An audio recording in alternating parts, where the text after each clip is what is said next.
Okay, hey, I had a few kind of assorted updates for today. I just, of course, trimmed my bangs, and look, you can see the last time I dyed or I bleached the hair, so tonight I'm going to bleach my hair, and put probably hot pink back on. Do not bleach your hair at home. I do it, and there are risks associated with that, but, you can do it at home if you do it carefully. And I've been doing it at home for a long time, so I did trim my bangs, and this is the longest my hair's been in years. I really want to go see a hairstylist and get my shag cut in again. Like, I'm trying to go for like a Joan Jett thing. But in the meantime, it's fun to at least have control over some of the color. So, other stuff going on. I went down I'll do music stuff first, so I don't have my camera plugged in, but I'm working on like a new song for tomorrow called Rage Becomes Her, for the Sassy Attitude Lady 6 at 6 season 3 finale. So that'll be a lot of fun. But I also like started accidentally working on a Green Day's Basket Case parody, but it's about knitting. So the first line was like, "Do you have the time to wait for this to wind?" That's all I have for that part. But then on the choruses, it's supposed to be sweet. Sometimes I screw up all my steaks. Sometimes my needles slip on me. The stitches don't add up, but I'm not giving up. With Nick Crew by my side, I'm not alone. Like, that's the, I love cheesy things. I think it's going to be really, really cute to do, so. Let's see. Oh, okay, so the YouTube rabbit hole I went down, I was too old to watch Phineas and Ferb, but a lot of my friends had kids that were exactly the right age to watch Phineas and Ferb. So, which was on Disney, I think. Anyway, so Phineas and Ferb, the two creators for Phineas and Ferb did like 8 seasons or something, and then they wrapped the show. And then their next show was called Milo Murphy's Law. Okay, it was also on Disney, but it got moved to Disney XD, which is like the edgy boy channel, for whatever reason, and it always had low ratings.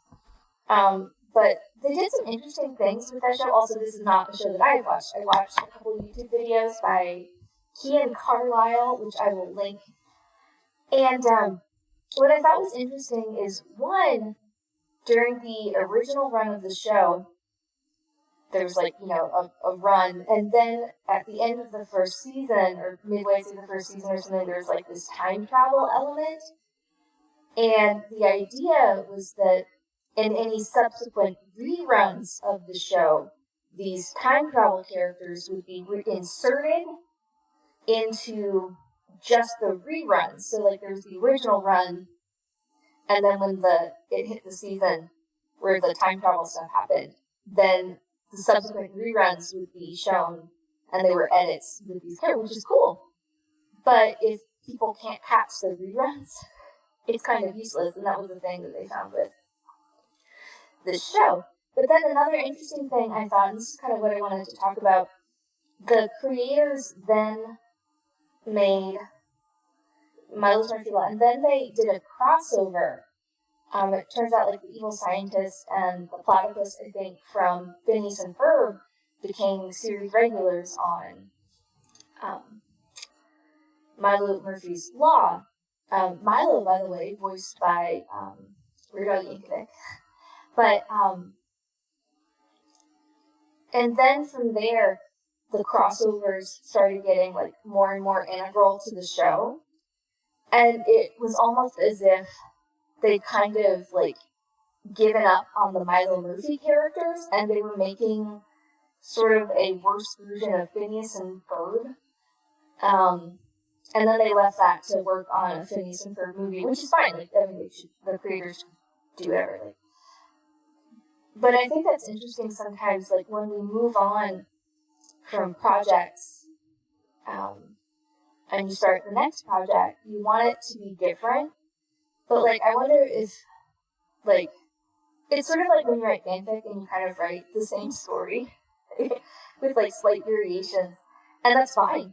But I wonder, like, how many times do you start out, or like a D&D campaign or something, you start out wanting to do something different, but then you kind of find yourself, and it's not even like retreading the same ground, but the things that you like, I think, that you liked doing are going to sort of just naturally recur unless you actively sort of go a different direction or actively suppress them.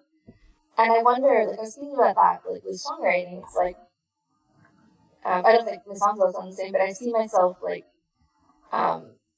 you write the music that you like, and I think it's interesting to see stuff that I wouldn't necessarily consider that I like, but then I see, like, certain themes, like, recur in my music, or certain, like, kinds of, like, intervals, chord progressions, and I just think it's really cool, because it's like this emergent realization about yourself, like, by getting it all down and out there, you can start to see your own patterns, and, I was just kind of thinking about that, in relation to that, but also it was a lovely rabbit hole. The other thing I just wanted to mention about the Milo Murphy show, Phineas and Ferb has extremely geometric, distinctly silhouetted characters, and all of the characters on Milo Murphy's Law are actually, they look like background characters from Phineas and Ferb. They don't have really distinct coloration or distinct physical silhouettes, except for the dog. I'll have to do an insert of the dog, because the dog is really cute. It looks so, like, they described it like it's a potato. It's a potato that sniffs, and I'm 100% down with that. But, I wonder if, like, too, like, trying to do something, sometimes, like, I don't know if you ever get this too, it's like you try to do something different, and it's worse.